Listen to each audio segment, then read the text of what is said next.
Hindi lamang si Singson ang may hinaing nung kasama pa sa ICI.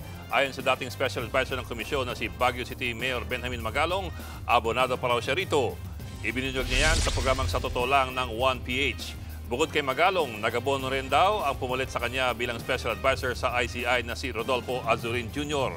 Batat lang binunyag ng nag-resign sa ICI na si outgoing Commissioner Rogelio Babe Singson na kulang-kulang umano ang budget ng ICI.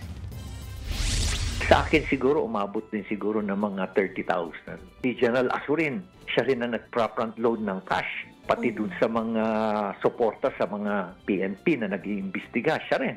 Ganon din ang ginagawa niya. Binunyag din ni Magalong na may ilan pang miyembro ng ICI na nagbabadya na rin mag-resign. Kasunod yan ang pagbibitiw ni Singson. May naririnig din ako. Next time ko na lang banggit. Most probably, same sentiment. Stressful, lack of support, lack of authority, power. Yun ang mga sentiments talaga. Mga kapatid, Ed Lingaw po, maging maalam at may pakialam sa mga napapanahong balita sa ating bansa.